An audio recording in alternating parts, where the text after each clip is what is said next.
adik-adik, di sini saya akan menyampaikan materi tentang simpulan dan ringkasan yang akan bermanfaat untuk kalian dalam menghadapi ujian SNBT.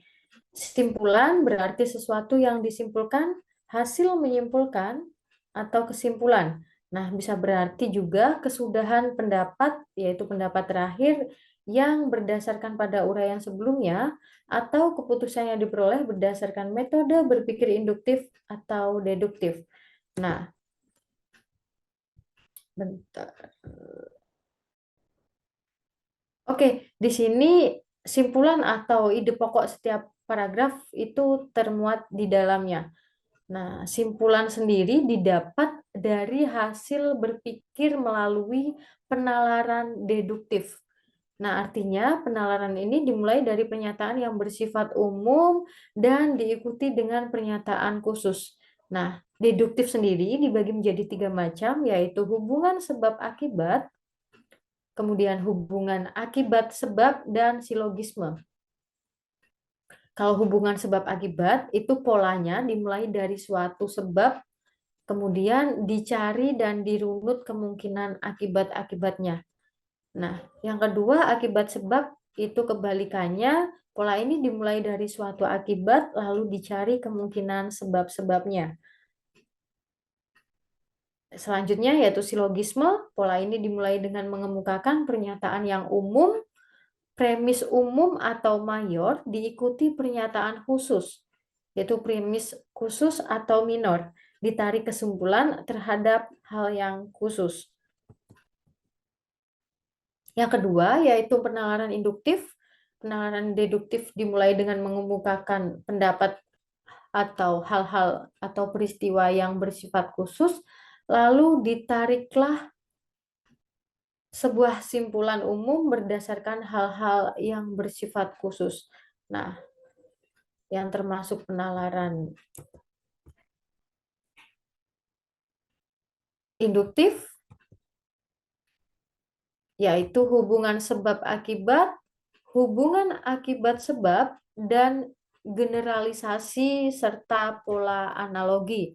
Nah, yang terakhir hubungan sebab-akibat berantai. Nah, bisa kita tahu hubungan sebab-akibat ini polanya dimulai dengan mengemukakan fakta-fakta yang menjadi sebab, kemudian ditarik simpulan yang berupa akibat. Yang kedua, hubungan akibat sebab itu polanya dimulai dengan mengemukakan fakta-fakta yang merupakan akibat, kemudian kita telusuri, kita analisis untuk mencari penyebabnya. Kemudian generalisasi ialah perumusan simpulan umum berdasarkan data, fakta, bukti, contoh, atau kejadian yang bersifat khusus.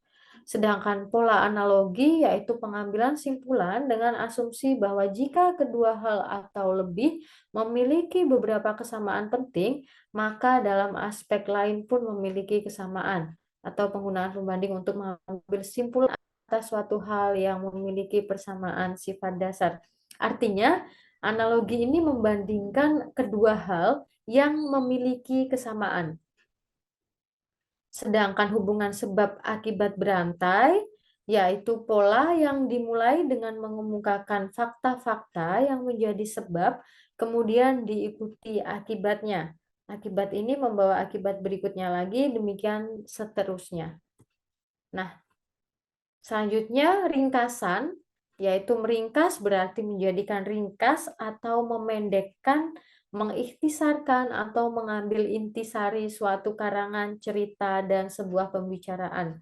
Nah, untuk menentukan simpulan dan ringkasan itu sendiri bagaimana caranya? Berikut sudah disajikan beberapa perbedaan untuk menentukan simpulan dan ringkasan.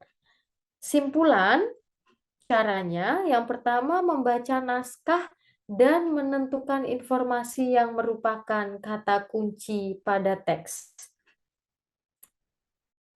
Saya ulangi, membaca naskah, kemudian menentukan informasi yang merupakan kata kunci pada teks. Kata umum dan informasi dalam paragraf sebagai pendapat akhir.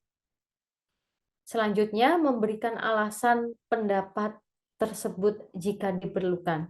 Artinya dalam menentukan simpulan, itu kita harus mencari kata kunci, kemudian menentukan kata umum dan informasi sebagai pendapat kita. Sedangkan ringkasan, caranya yang pertama yaitu membaca teks untuk menangkap kesan umum dan sudut pandang pengarang. Yang kedua, mencatat gagasan utama. Yang ketiga, menyusun kembali karangan singkat atau ringkasan berdasarkan gagasan utama. Nah, kesimpulannya seperti apa?